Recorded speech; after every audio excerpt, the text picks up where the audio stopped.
Friends आज है 10 जुलाई 2025। तो आ गया येडा शेयर का Q1 फाइनेंशियल ईयर 2026 का जो रिजल्ट है, और जो कुछ नंबर मैं यहाँ पर बोल रहा हूँ ये सब कुछ करोड़ पे है। तो फर्स्ट देख लेते हो इसका रेवेन्यू।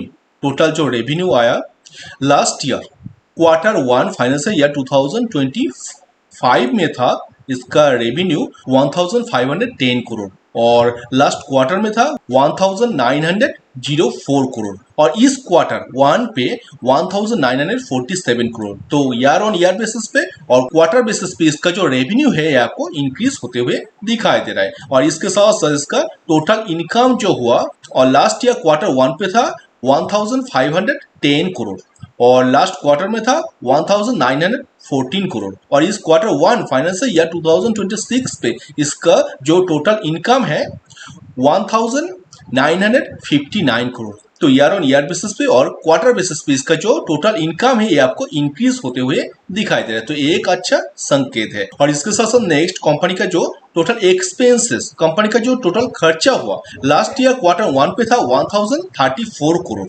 और लास्ट क्वार्टर में था 1284 करोड़ और इस क्वार्टर में 1654 करोड़। इस क्वार्टर में इसका जो एक्सपेंसेस है, कंपनी का जो खर्चा है ये आपको इंक्रीज होते हुए दिखाई दे रहा है। हो सकता है कंपनी बहुत सा नया सेक्टर में काम कर रहा है, तो इसीलिए इसका जो एक्सपेंसेस है, इसका जो खर्चा है ये आपको इंक्रीज होते हुए दिखाई दे रहा है। इसके साथ साथ तो first profit before tax, tax देने से पहले इसका जो प्रॉफिट था Q1 लास्ट ईयर पे 475 करोड़ और लास्ट क्वार्टर में 629 करोड़ और इस क्वार्टर में Q1 फाइनेंशियल ईयर 2026 में इसका जो प्रॉफिट हुआ बिफोर टैक्स देने से पहले 304 करोड़। इसका जो प्रॉफिट हुआ ये आपको ह्यूज अमाउंट डिक्रीज होते हुए दिखाई दे रहा है। किस रीजन से? क्योंकि इसका जो एक्सपेंसेस है, कंपनी का खर्चा ह्यूज अमाउंट इंक्रीज हुआ इसी Q1 पे। तो इसी रीजन से इसका जो प्रॉफिट आया ह्यूज डिक्रीज होते हुए दिखाई दिया लास्ट ईयर से या लास्ट क्वार्टर से। और इसके साथ साथ टैक्स देने के बाद इसका जो प्रॉफिट आया Q1 लास्ट ईयर पे 383 करोड़ और लास्ट क्वार्टर में 501 करोड़ और इस क्वार्टर में 246 करोड़।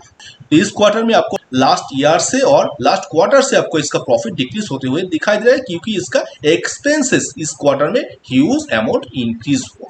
इसी रीजन से इसका प्रॉफिट आपको डिक्रीज होते हुए दिखाई दिया। इसके साथ साथ कंपनी का जो EPS है, अर्निंग पर शेयर है, ये Q1 लास्ट ईयर पे था 1.43 पैसा और लास्ट क्वार्टर में था 1.87 पैसा और इसके साथ साथ इस Q1 फाइनेंशियल ईयर 2026 में इसका जो EPS है, अर्निंग पर शेयर है, ये आपको 0.91 पैसा है। ईयर ऑन ईयर बेसिस पे और क्वार्टर बेसिस पे इसका जो EPS है आपको डिक्रीज होते हुए दिखाई दे रहा है। और इसके साथ साथ इसका जो टोटल प्रॉफिट है ये भी आपको डिक्रीज होते हुए दिखाई दे रहा है, क्योंकि इस साल कंपनी का जो एक्सपेंसेस है वो ह्यूज अमाउंट इंक्रीज हुआ। इसका टोटल इनकम अच्छा है मगर इसका एक्सपेंसेस ह्यूज अमाउंट इंक्रीज हुआ। तो इसी रीजन से इसका जो नेट प्रॉफिट है ये आपको डिक्रीज होते हुए दिखाया गया इस Q1 फाइनेंशियल ईयर 2026 में। तो देखते हैं इस रिजल्ट के साथ कल मार्केट में येडा शेयर का परफॉर्मेंस कैसा होता है। तो थैंक यू।